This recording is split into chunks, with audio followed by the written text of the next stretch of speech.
Welcome, everybody, to the RotoWire Fantasy Football Podcast. It's a receiver heavy version of the podcast today. I'm going to have James Koh from Reception Perception joining us. We're going to talk all things receivers. We're going to talk a little comedy and how I'm not funny, but he is, and he has to be on a regular basis.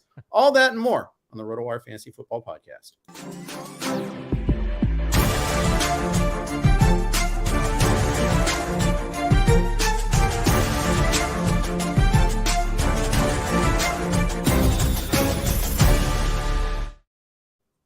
Hey, everybody. Welcome to the RotoWire Fantasy Football Podcast. Jeff Erickson here.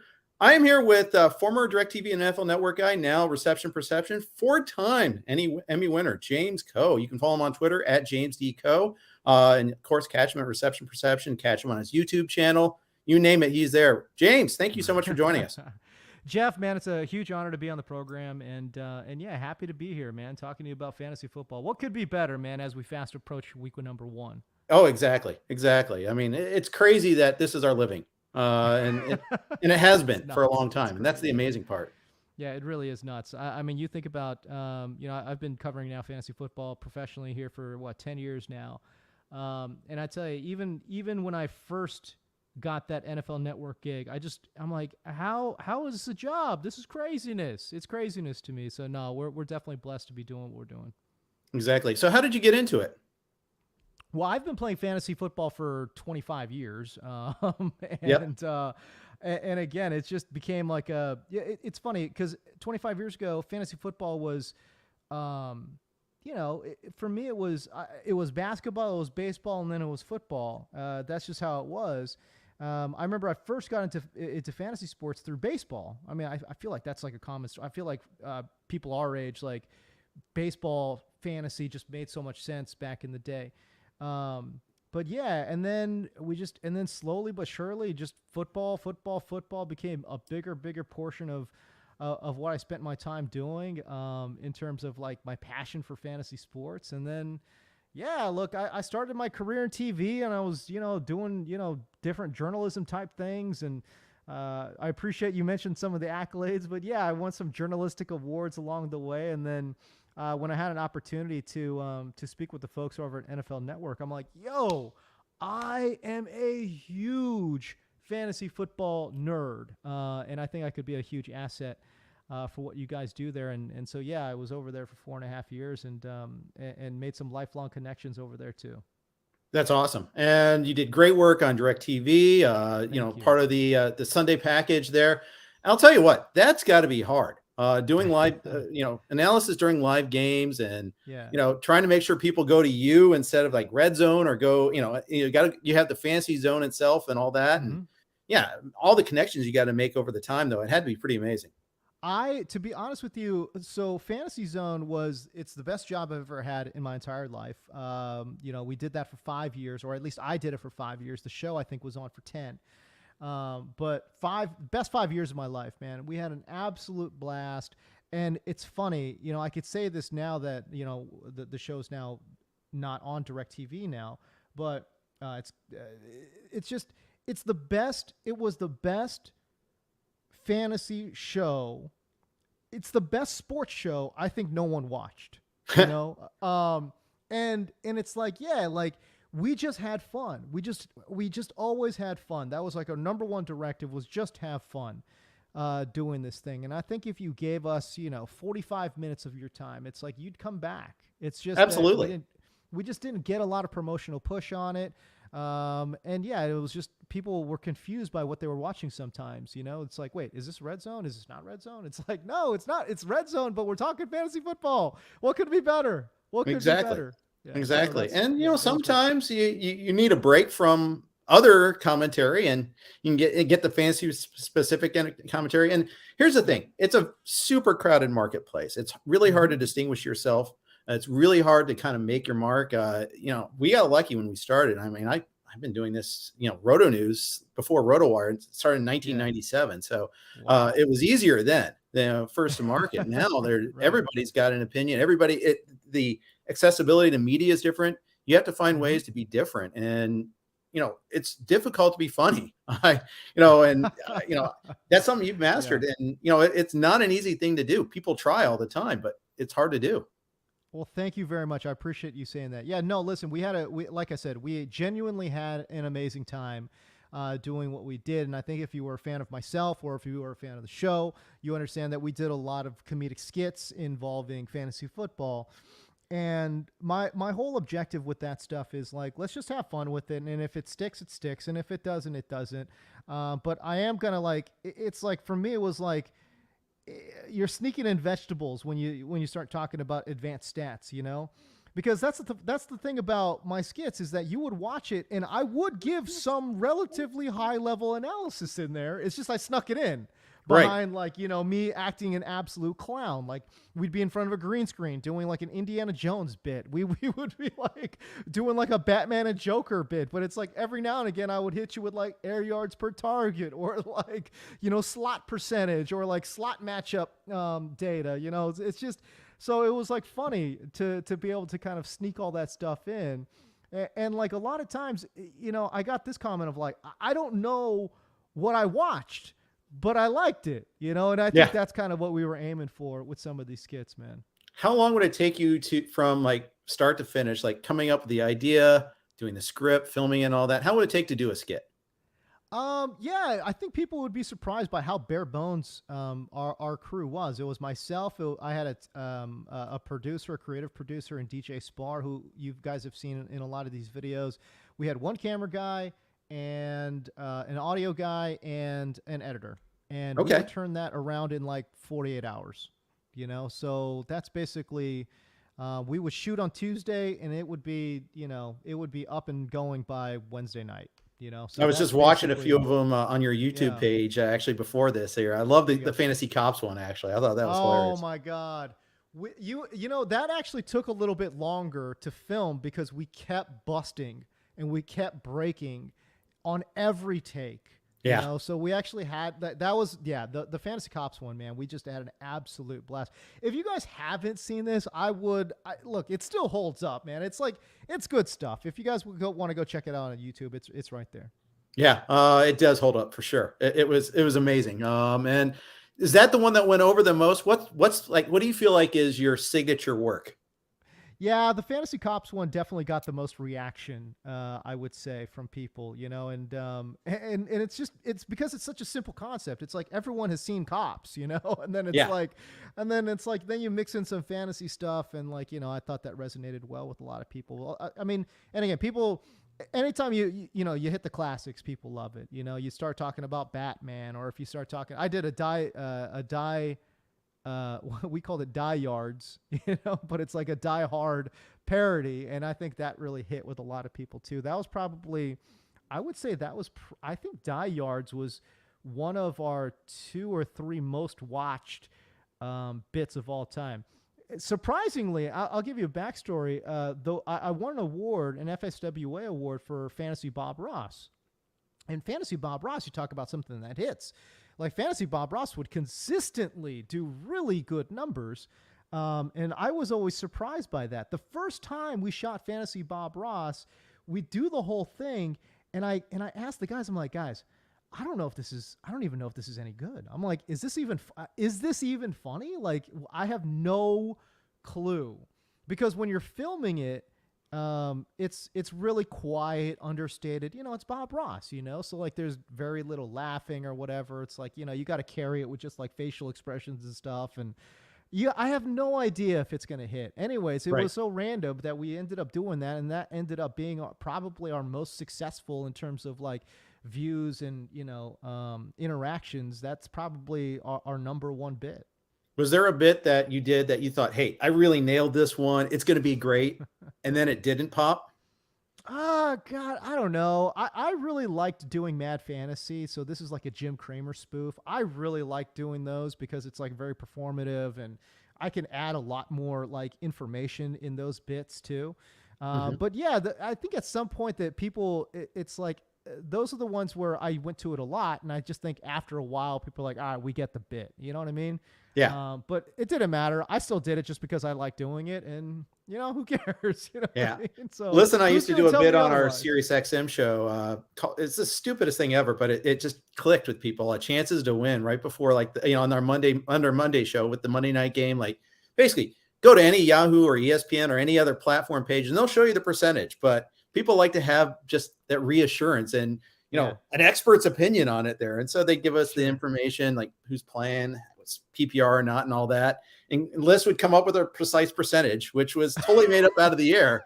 And people say, this is dumb. But other people would keep calling. People would keep tweeting. It's like, okay, totally. It worked. Okay, that's great. It's the interaction. I think that it's the interacting with the fans part. I think that really resonates with people, So I don't know, man. We did a bunch of stuff. We did like fantasy infomercials that we kept going to again and again and again. We did movie spoofs. We did like, TV bits and everything. So I mean, it was like, for us, it was a lot of fun. 5 years, we did over 100 skits, Yep. And so, like, and if people would ask, like, do you ever like run out of ideas? Like, no. As a matter of fact, we knew our show wasn't coming back, and I have like 2 pages of stuff that like I could hit. You know what I mean? That we didn't do, but we still had ideas for, that we just never ended up getting to. So, but no, it was a lot of fun, man. And honestly, best time of my life. That's awesome. That's really awesome. So now you're with Reception Perception. Tell everybody what you're doing there. And for those who don't know this, I think most people do, but in case people don't, let everybody know what it's all about. So obviously, Reception Perception is the is the baby of Matt Harmon, who a lot of folks know. He's one of the lead analysts there over at Yahoo Sports. He and I have been friends since our NFL Network days, from way back. So we've known each other for a long time. We've remained friends. And when he told me that he was going to start a standalone site, I was like, hey man, I got to invest. Let me buy some stake into your company. Let me help you build this thing. And we're going to year number 3 now of the website being its own standalone product, and it's doing pretty well, So he and I have a great synergy, a good chemistry, knowing each other. I handle a lot of the things on the back end from a business perspective and like a editor-in-chief style role with the website. So yeah, I've taken on more of like a leadership role, I think, really with the website, and less of a content role with Reception Perception. Now, that being said, obviously, we now have a podcast. I would love for people to go check it out. We straddle the line, Jeff, between like real football and fantasy football. So we do talk some fantasy, but honestly, it's probably like 75% just talking regular football. But that always ports over, right? It does. 100%. And so like that's what we do, we generally talk regular football, and, maybe there'll be a couple throw in things about fantasy. I mean, he and I have obviously made our bones doing fantasy football, so it's like, we can't get away from that, but he and I both just love the game. And I think that's really, and I would hope that that's what comes out in the podcast. So anyway, so that's the website, receptionperception.com. We added quarterback charting this year. Derek Klassen, who we brought on as like a writer for us, is doing quarterback charting. We've got, 20 plus profiles up on the site right now. We didn't increase prices a dime, and we're just getting quarterback charting now in addition to wide receiver stuff. And honestly, we're having a good time with it, man. And the business is growing, and we're really happy. Awesome. That's great to hear. We're going to talk about some of the metrics you use, some of the things that Reception Perception does. First, though, got to do a little business. Talk about our friends at Circa and what they're up to. Get ready for more millions guaranteed. The biggest pro football contests in Las Vegas are back and bigger than ever, with $14 million in guaranteed prizes only at Circa Sports. Enter in Nevada, play from anywhere. 2 ways to win and no rake. Play Circa Million, make 5 picks against the spread each week with 100% pay back to players. Grand finale winner takes home $1 million. Last place takes home a $100,000 booby prize. With quarterly and full season payouts, $6 million is guaranteed. Also, join Circa Survivor to select one team each week straight up with no repeat selections. If the team loses or ties, the entry is eliminated. Each team can only be picked once in a season. Go 20-0 and be the last person standing. To win it all, $8 million guaranteed. $14 million in guaranteed prizes. Visit circasports.com for details. Nick Whalen and I will be out at Circa tomorrow and Friday to do shows from there to help promote their contests. They're looking forward to that. Also, we're on the Blue Wire Network. Here's a couple of their ads real quick. Thank you for your indulgence with that. I'm with James Koh, which you can follow him on Twitter at James D. Koh. You can also check him out at Reception Perception, his YouTube channel, the Reception Perception podcast as well. Lots of places to find James. James, let's talk about how you go about evaluating wide receivers, because I think I think there's a lot of noise out there, and I think there's a lot of metrics that are illustrative, and it's not just metrics also. What to you are some of the driving factors when you're evaluating a wide receiver? Yeah, so this is all charting done by the best wide receiver evaluator in the game today, in my personal opinion, in Matt Harmon. He's been doing it for so long. He's seen so many guys. He's gone through so much data. I can promise you, this guy, there's not a person on planet Earth who has seen more wide receiver routes than Matt Harmon. And he breaks down 60 to 70 players each and every year. And he gives you, anywhere between 6 to 10 game samples on these guys, right? And what he has found is he breaks it down by route.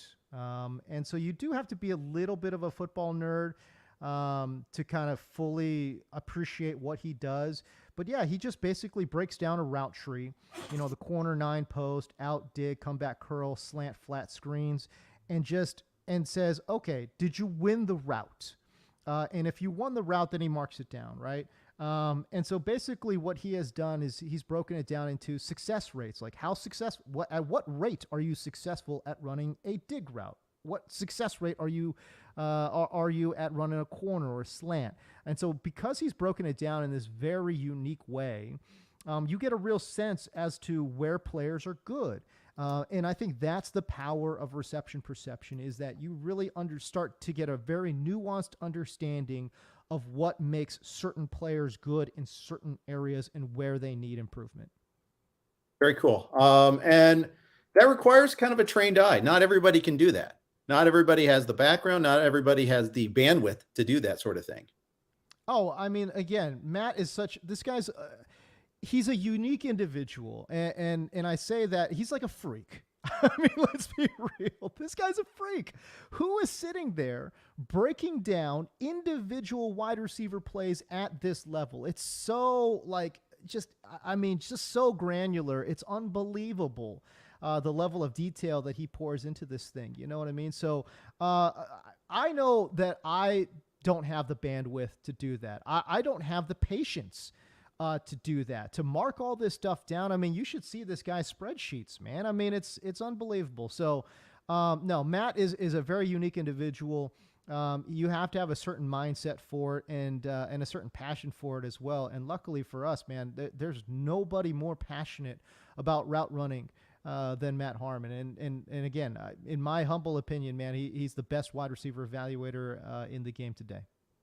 If one is reading your site and you say you're in a little bit of a hurry, what's the key thing you're looking for the most? Like what's the best trait a wide receiver can have? Is there a particular route run, or is there a particular grade that you're looking for? What are you looking for the most when you're trying to do a quick shorthand here? Yeah, I do this all the time with his stuff, as a matter of fact. You could sit there for hours and break down all the routes and see who's good at what route and all these other things. But if you were to just do a quick look as to who is good against man coverage and then who is great against zone coverage, I think those are the two metrics. I think that success rates versus coverage, I think, is probably your best shortcut to figure out who's truly good in the NFL.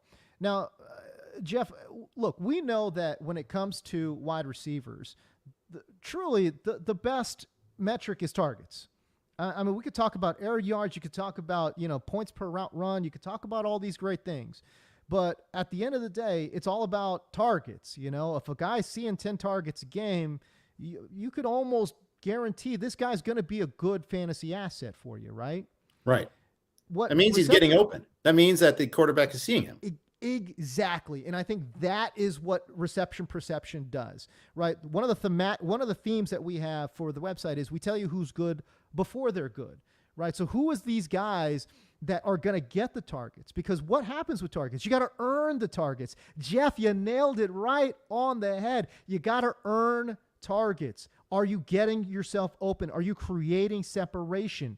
That's what Matt Harmon's work does in terms of figuring out who are these guys that maybe statistically have not popped yet, but man, they're so good at getting separation. At some point, they're going to earn targets, and that's really what you look at. That's why when we look at success rates versus man coverage and or success rates versus zone coverage, these are the guys that earn themselves looks in an offense. Right. And because of Matt's work, I was a little bit on Jahan Dotson last year. He did a lot good breakdown of that, talked about his route running skills. I mean, because Penn State receivers, they may not get as many chances as other schools in terms of the volume, but you could see that he was beating coverage. So that would port over pretty well to the pros. Sure enough, when Dotson was healthy, it did. I think you're 100% right. I mean, like, that's the problem in terms of watching some of these guys play at a collegiate level. You know, it's like maybe statistically they don't produce. And again, generally when you're watching the game highlights, what are you really watching? You're watching when the ball gets delivered to a certain player. And maybe, possibly, look, Penn State's quarterbacking situation when Jahan Dotson was there was abysmal. Right. So if a quarterback's throwing late or behind, is that the wide receiver's fault? No. Right. So that's really where Matt is able to kind of separate. He really truly separates. He watches these guys at the line of scrimmage. Are you winning at the line of scrimmage? Are you winning at the stem of the route? That's really what he's watching for. He doesn't care about the quarterback play. You know, he completely divorces himself of the quarterback play and just says, is this guy winning the route? And if he is, boom, great. And so again, you talk about, skills translating over to the NFL. That was Dotson, right? Like, the guy's getting open at an extremely high rate, was great against man coverage, pretty good against zone, not as great, not great against zone, but good enough. But you knew that his man beating scores were going to translate well to the NFL. And as you mentioned, they have. Yeah. And that's why I'm on him again this year, because I don't know what Sam Howell's going to do.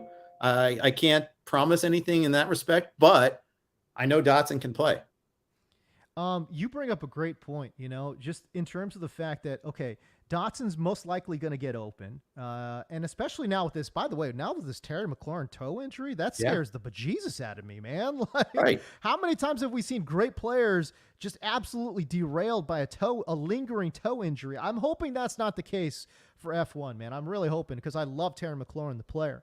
And by the way, Washington, Sam Howell and Washington, they need Terry McLaurin to play at a high level. I think, we all love the new kid on the block, and that's Jahan Dotson. But let's be real. Make no mistake.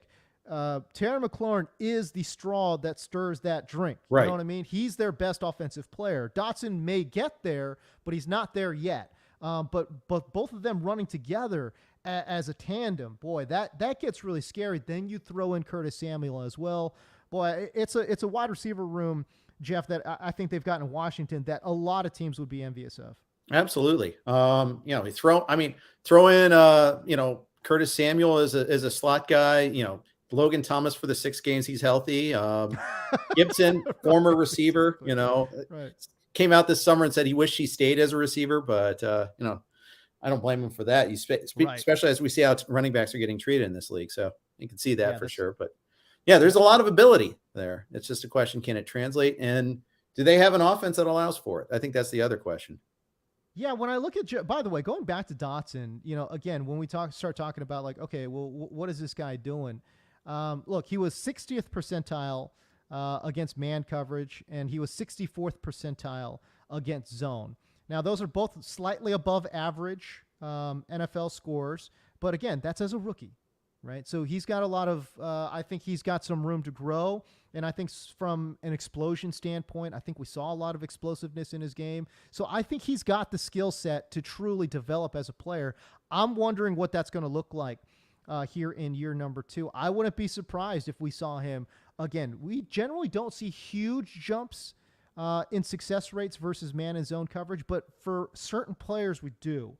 And I think Dotson in particular, under this Eric Bieniemy scheme and slightly improved quarterback play with Sam Howell, I wouldn't be surprised if we did see his coverage scores go up, 10% going into year number 2. So now we're talking about a guy who's 70th percentile versus man, maybe 75th percentile versus zone. And if we can get that, oh boy, now we're talking about guys that, we're talking top 20 guys in the NFL, and that's Dotson, man. So I'm excited. I'm with everybody else. Everyone loves Jahan Dotson right now. I'm with everybody else. I think he's got a real chance to really explode here in year number 2.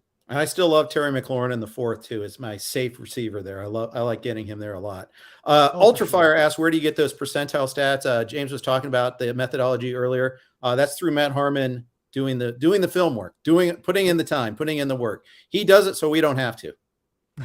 That's correct. And so, yeah, if you want to go check it out, we've got sortable stats and obviously full player profile write-ups on all the on all the players that we have stats on. So again, we're talking 65, 70 wide receivers. We're going to have we just had a quarterback, so now we're going to have somewhere around 25 quarterback profiles up too. Can I talk about Terry McLaurin really quick? Because I know a lot of people want to talk about Dotson and say, oh, Dotson, he's going to be the number one. And I started the show, Jeff, by saying, hey, he's got a ways to go to catch up to Terry McLaurin because Terry McLaurin is that good. We're talking about a guy that has an 81st percentile score against man, right? And this is a guy that's got, when we start talking about individual routes, 83% success rate on the slant route, 92% success rate on the curl, nearly 70% success rate on the 9, and this guy's just an absolute phenom when it comes to the corner route as well. So this is a guy that can beat you short on the slants. He could beat you intermediate on the comebacks and curls, and then he's beating you over the top with the 9s and corners, right? Great against man coverage, not the best against zone, 43rd percentile versus zone. But again, that may be more of an indication of his role in the offense. Do they ask him to go deeper? That's going to lower your zone score, right? Because, zones, especially cover 2 nowadays, designed specifically take deep shots away. So some of that, you have to calculate into some of these zone scores. But man, listen, 81st percentile versus man, that's when we're talking borderline top 12, receiver in the NFL. Indeed. Man, so many great receivers coming out of Ohio State the last 5 years. Olave, we're going to see Harrison next year. I know. That's the one. Oh my God. He looks amazing. He does. Can't wait. But it's just, I think they're recruiting and developing well there because they just keep rolling them out. So I like seeing it there. Let's, I know this is going to be pulling teeth to get you to talk about Calvin Ridley, but let's go ahead and talk a little Calvin Ridley. Hard to figure out what to expect with him after him missing such a big chunk of time. We don't have perhaps the data, the film work that we did. Right. He missed so much time last year and circumstances were so difficult too. What do you expect out of Calvin Ridley this year? He has looked great in camp. And for me, when we start talking about wide receivers, we really, on our particular podcast, really talking about roles, right? So the slot, it's like people understand it's like, oh, outside linebacker is different than middle linebacker.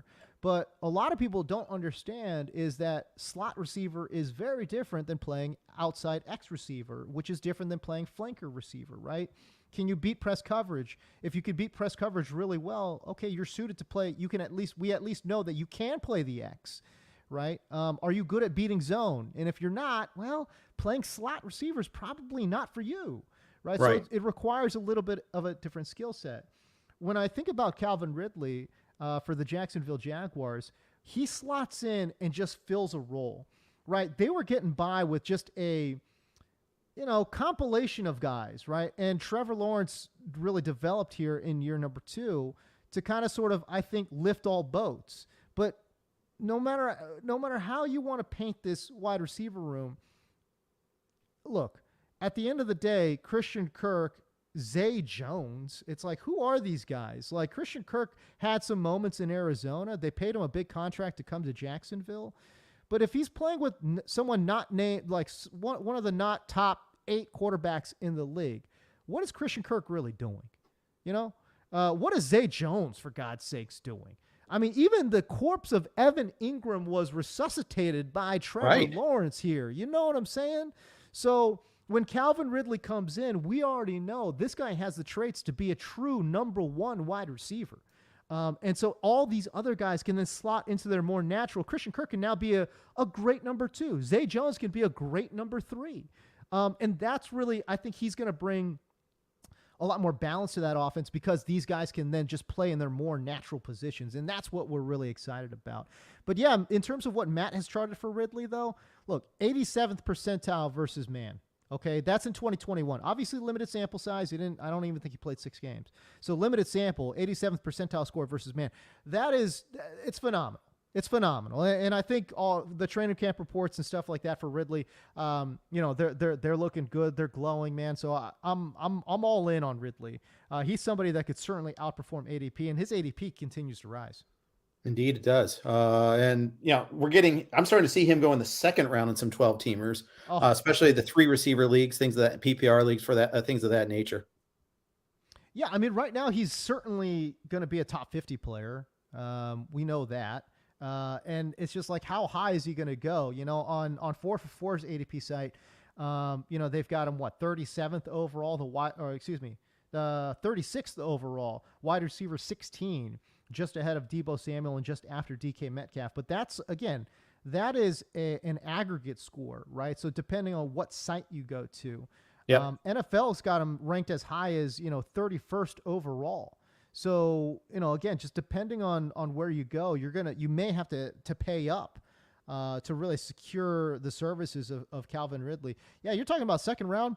At first, I was like kind of balking at that, but at 24 overall or 23 or 22 overall, that might be what it takes. I've got NFFC beat Jeff Erickson draft tonight, and I do have the first pick, so I'm going Jefferson, and then I got to figure out what I'm going to do, like who's going to be there, because then I go 24 and then 36. So it's kind of tricky there as far as who's going to. A lot of it depends on who's going to fall to me, but I don't have a problem starting receiver. But then again, we'll see how it runs out. I did a draft last night on the channel, the Sirius XM channel, and we were doing that. I was drafting in the 3-6 spot, and Ridley was gone. Higgins was gone. DK Metcalf was gone. And then there was a drop to the next one, which was Deebo, and I'm a little wary of him at that spot. I agree. By the way, we talk about, man versus zone. Deebo really, honestly, not that great against man, but just a phenomenal player against zone coverage. And Cooper Kupp the same way. Right. So that's why when you start talking about, when you go to the site and maybe somebody like, Cooper Kupp, not that great against man coverage. But, obviously, that doesn't line up with his statistics. And it's like, yeah, but he's like one of the best zone beaters, the NFL's ever seen. You know what I mean? So, and Debo's of that same ilk too. But that's also why somebody like Deebo, who's not great against man, but terrific against zone, there's sometimes lulls in his game logs, right? Because again, so much of his game is predicated not only on beating zone, but then also the yak yardage. Right. And as we know in the NFL, it's really hard to get yak yardage, So that's why I think, sometimes you'll see Deebo be an up and down player. Yeah, well, and he's kind of a unicorn too. The way they kind of find ways to get him the ball that different than other receivers. They kind of pioneered the different ways to get him in the running game. The various types of different jet sweeps that they run, things of that nature. 100%, man. A lot of teams can't do that. So it's interesting. Although I thought it was hilarious last year that the Chiefs of all teams ran the jet sweeps just as effectively at the Niners last year. That was the Mecole Hardman game. That is such a good point. That is so. I didn't even think about that, but you're right. No, they figured out ways. That goes back to just the genius of some of these guys. Like we know Shanahan's a great schematic dude. Andy Reid, arguably the best to ever do it from a schematic standpoint. I mean, if you think about what he's doing with the receivers that he's got, come on.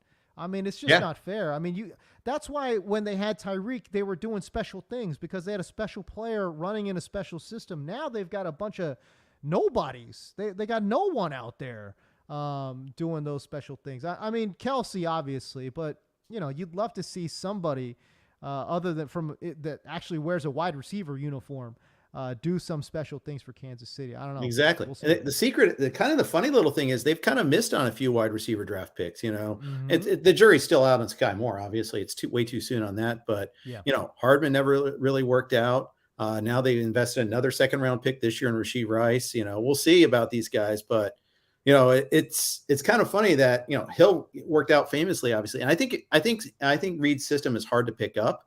I think that has something to do with it, but. It just shows drafting's kind of hard. You're totally right. By the way, I love the fact that you bring up Andy Reid's system is kind of hard to pick up. I really believe this goes back to Sky Moore, but I mean, go back to Tyreek Hill or even Travis Kelce or whoever, go to whatever receiver you want. The first year they're in that system, they struggle a bit, Yep. and especially for a rookie, I don't think rookies have ever done very well in an Andy Reid system, right? So that's why I think there's a lot to like about Sky Moore. He started to come on, he had that one game where he filled in for Juju, looked pretty good there. But he's got traits, Jeff, that I think obviously he could play in the slot, obviously. But I think he does have some traits where he could play a little off the line as a flanker too.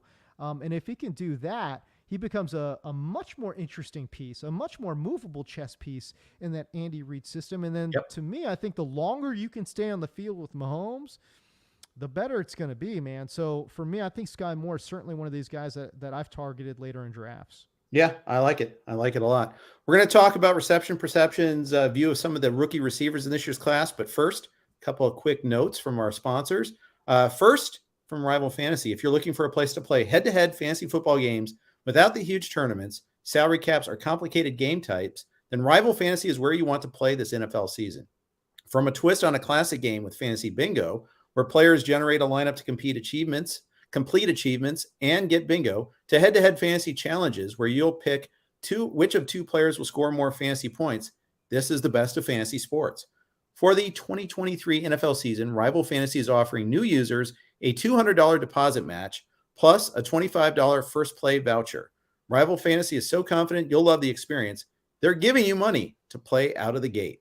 Experience the future of fantasy sports on Rival Fantasy and become a rival today.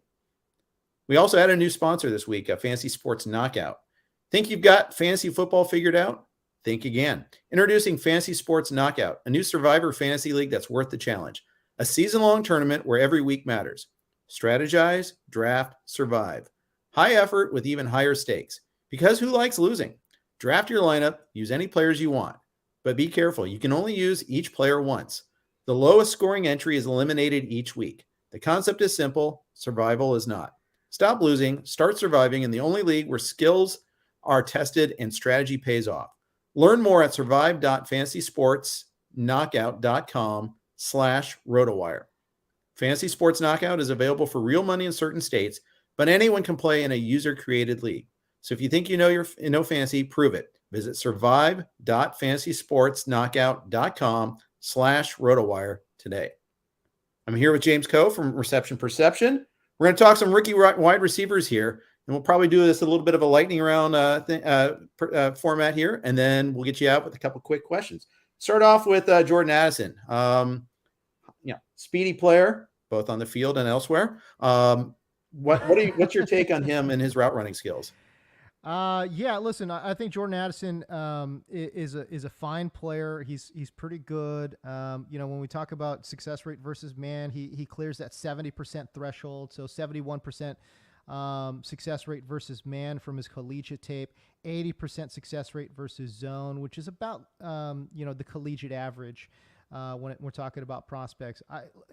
From the bottom line is though, Jeff, I almost think that almost no number matters really when it comes to Addison, because other than Justin Jefferson, Addison's gonna moonwalk into 100+ targets.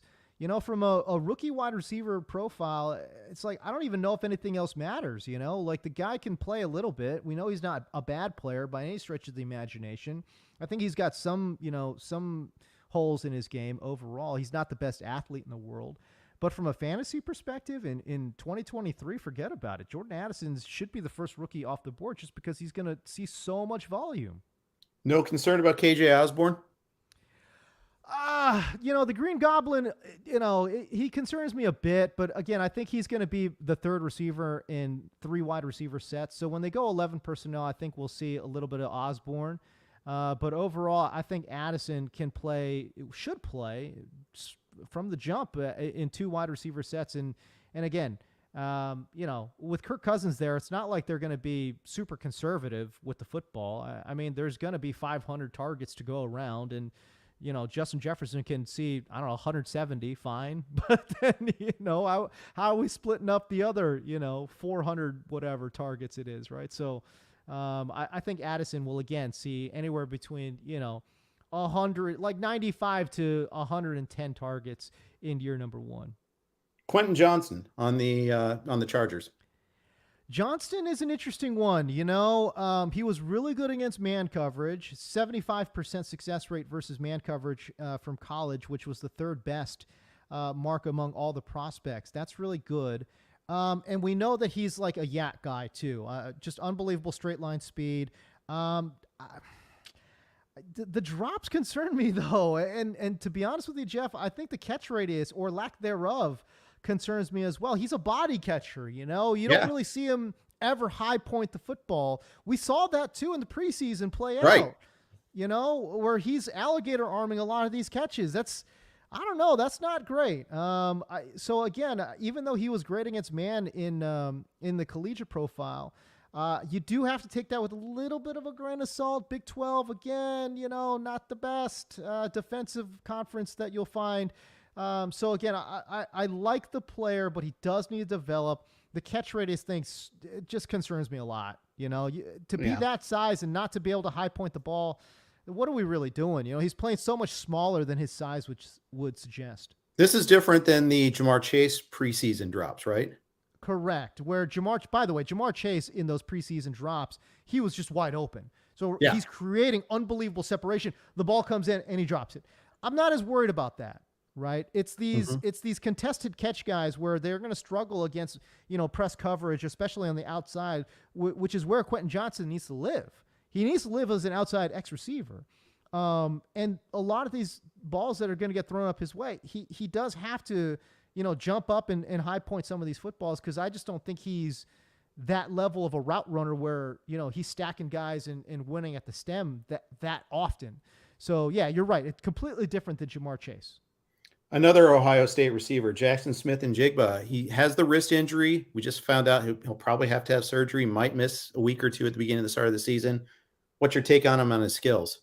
JSN is a perfect fit for what, Seattle wants to get done. He should be, again, the starting slot receiver. Geno Smith, by the way, if you want to read a really interesting quarterback profile on him, go find it on the site, receptionperception.com. But he's the real deal. Geno Smith is the real deal.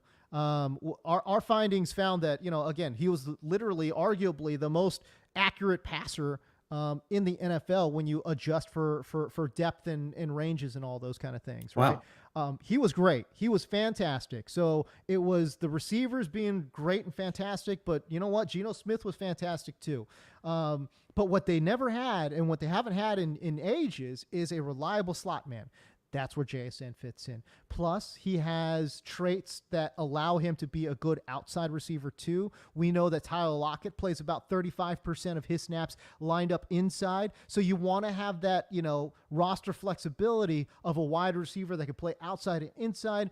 That's JSN. He should, when he gets back and ramped up to speed, week 8 and on, watch out. JSN could be a real value for Seattle. From fantasy, I don't know. But in real life, I love JSN for Seattle. And if anything, this is a fantasy take. I think it'll help Geno Smith quite a bit. Yeah. And I think people are expecting regression from Geno. Mm-hmm. You're suggesting it might be otherwise. So I kind of like hearing that. He's going to maintain. Yeah. I think he's going to maintain and or take a step forward. How crazy would that be if we saw Geno Smith take a step forward at this age? He's come a long way since being reviled for ending Eli's streak. That's right. Although it wasn't his fault. He just caught some shrapnel as the innocent bystander there. But anyways, I thought that was hilarious. Zay Flowers. Yeah, interesting player. Again, it's really hard to project what a player is going to do when you don't know what the offense is going to look like. Todd Monken's system, we know they'll throw it around. We're thinking that they'll throw it around, but at the same time, he's worked with guys that like to throw it around. Is Lamar Jackson that dude? He wants you to believe that he is. He said he's going to throw for 5,000, even though he's never thrown for 4. That's what I mean. He wants you to think that that's him. And it's like, yeah, I don't know. I don't know. So again, I think there's going to have to be some kind of marriage between OC and quarterback, and we'll see if that marriage works here in the first year of this Monken system. But, look, they've got Rashad Bateman, who should be their starting X receiver. Odell Beckham Jr. can play some X, but I think he operates probably the best as like either in the slot or flanker, given the injuries, given his age. Okay. And then again, Zay Flowers works into the mix. What I really love about Zay Flowers is that, again, pretty good man beater, pretty good zone beater, and his role on the team as a movable chess piece, as an inside-outside man, I think will do wonders for Baltimore.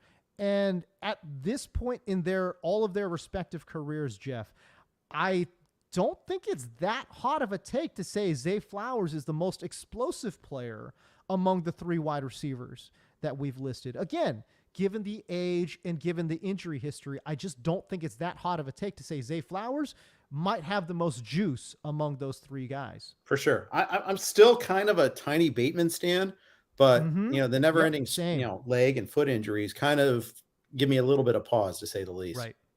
Yeah. All right, a couple more. Rashee Rice.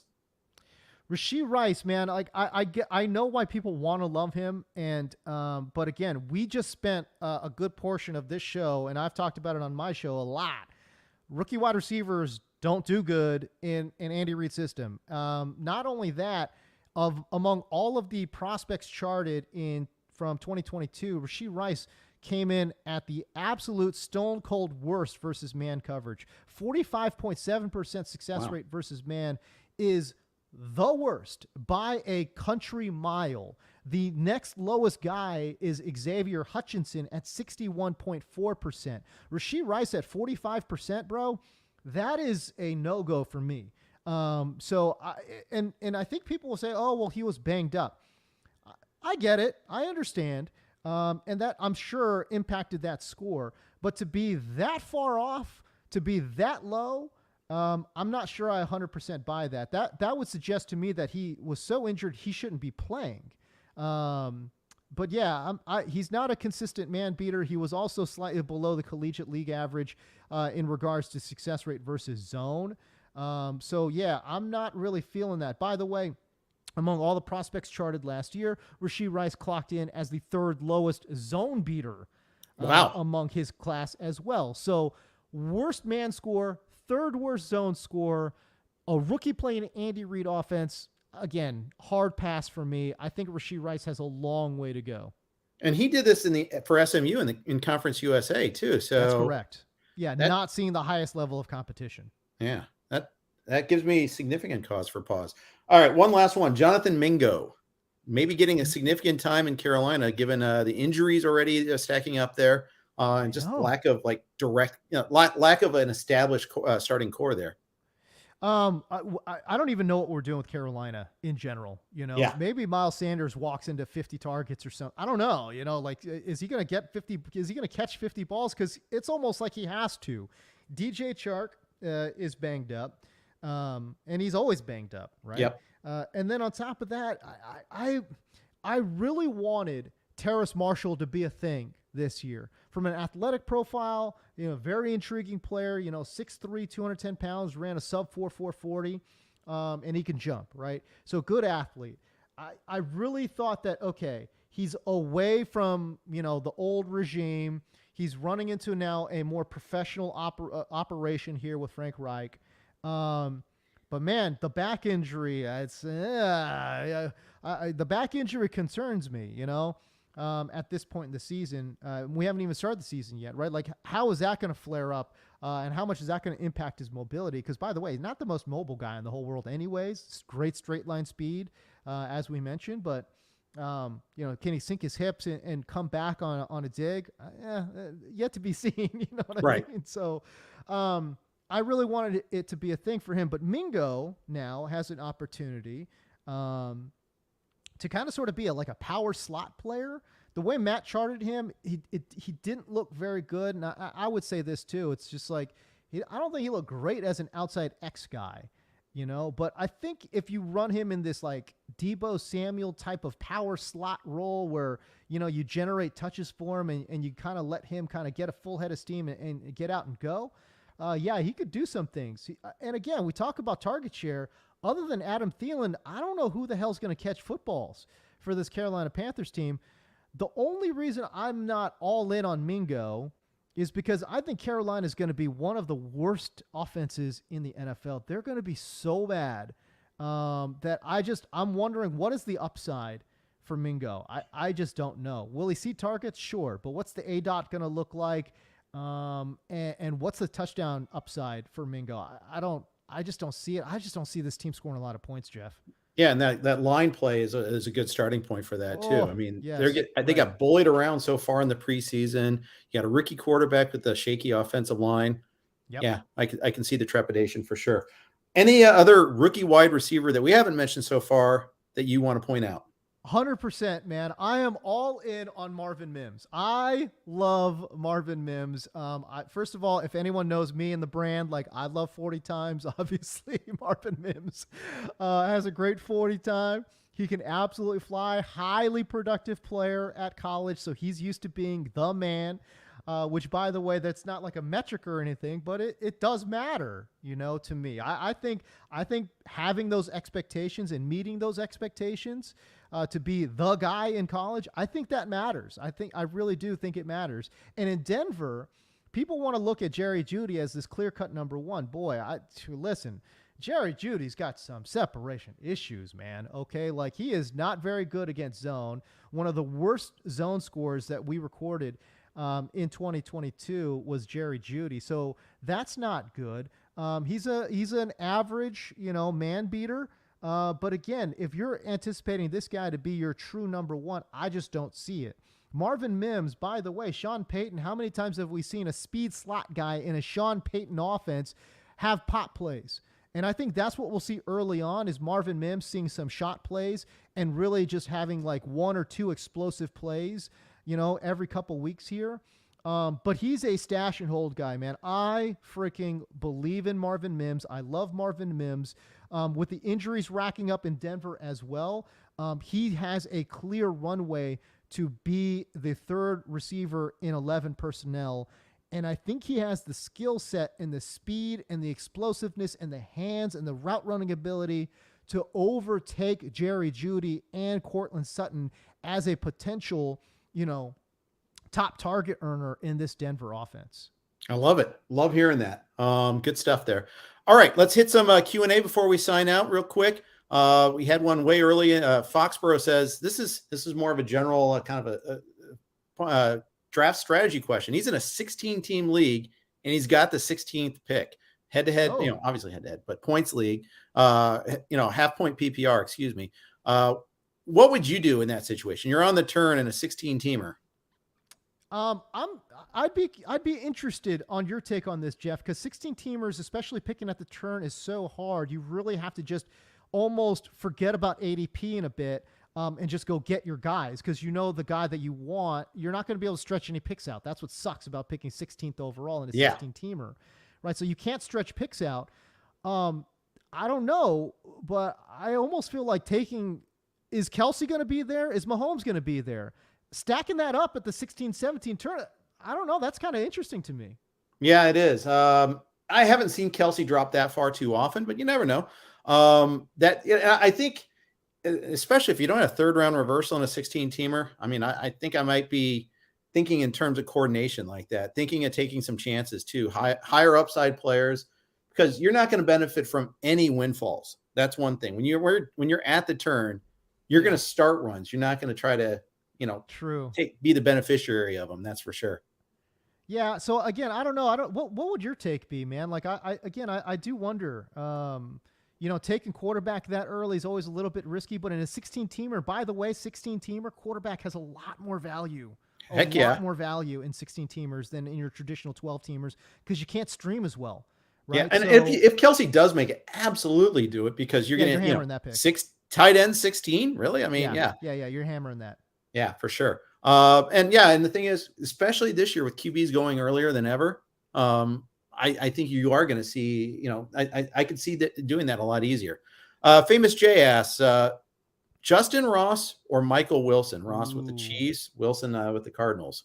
I love this question. First of all, I'm a Pac-12 honk, so, excuse my takes here, but I do like Michael Wilson a lot. I mean, this role that he's going to have as an outside receiver, for Arizona is interesting to me. And just from a volume standpoint, it's Hollywood Brown and who, right? It might be He's the Michael only Wilson. big guy they have, too. That's the thing. He's the only big guy they got. Everyone else is tiny, So yeah. This goes back to my Carolina point, though, right? Like, I want to love Mingo. I love his yards after the catch ability, all these type of things, right? But it's like the offense is going to be so bad, Jeff. Oh, it is. Arizona's offense is going to be so bad, man. And we know Kansas City's offense is going to be really, really good, but can Justin Ross get on the field? That's the real question. It's like, we know MVS is back. He's going to have a starting role most likely.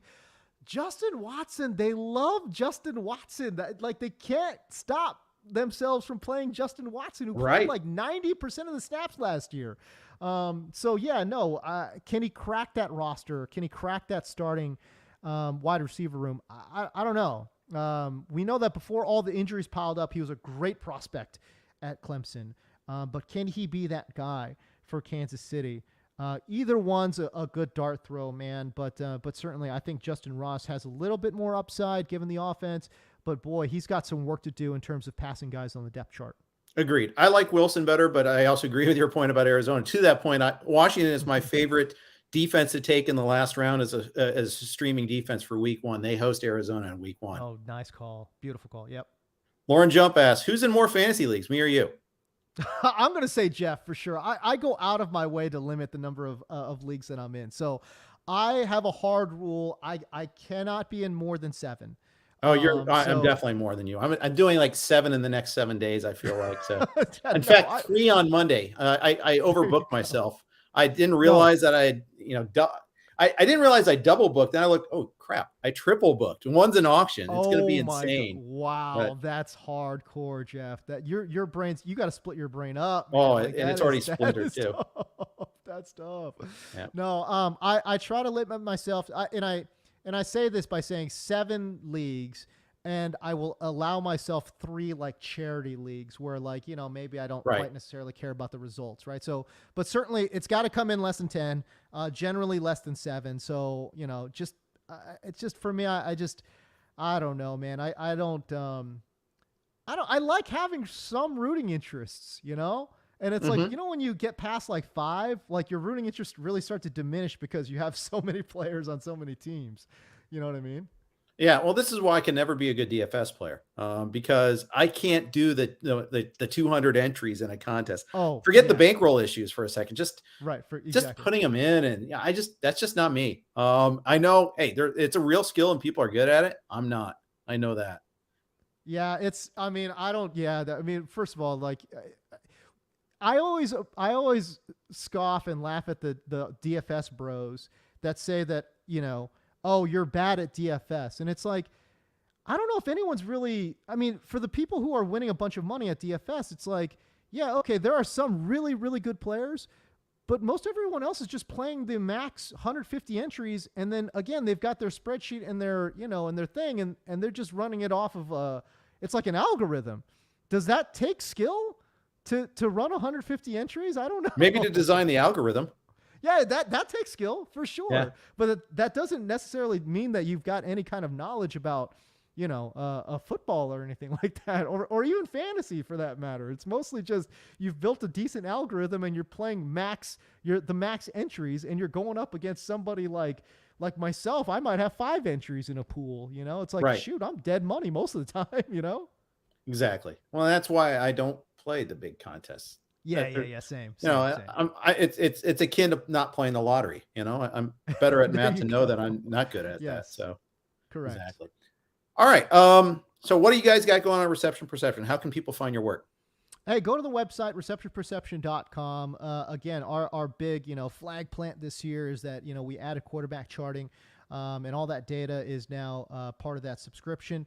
And then again, if you guys just want to find our podcast too, I think we do a pretty good job really breaking down all the wide receivers in the NFL, talking about going beyond the numbers. Like, I get it. We're an analytics website, what we do at RP, but it's like, as with any stat, or stats, you've got to add context to it. And I think that's what we do really well at Reception Perception. It's like both Matt and I are just football nerds. We just sit there and watch games all day long. We watch game tape. We grind tape all day long. I'm not doing the charting, but I tell you right now, it's like I'm trying to grind on the tape and just like look at guys that I like, look at for traits that I like. Is this guy sinking hips good? Is he like separating at the stem good? I do that for running backs, tight ends, all these guys. And yeah, I think our podcast, and you can find the podcast anywhere. I think we do a really good job of trying to add context and nuance to some of the box scores that are posted each and every week. Very good. He is James Koh. You can follow him on Twitter at James D. Koh. You can read him at Reception Perception, listen to him on the podcast, check out his YouTube page, you name it. James, super pleasure talking with you today. This hour just flew by. Yeah, it did. I love talking to fantasy folks, man. And it's like we could do this for 6 hours. Not a problem. Easy. Exactly. But it's great, man. It was great talking to you. All right. Thanks to everybody for listening. We'll be back at you again next week with a new guest. But tomorrow we've got Mario and John McKechnie. Tune in for that. Thanks for listening to the RotoWire Fantasy Football Podcast.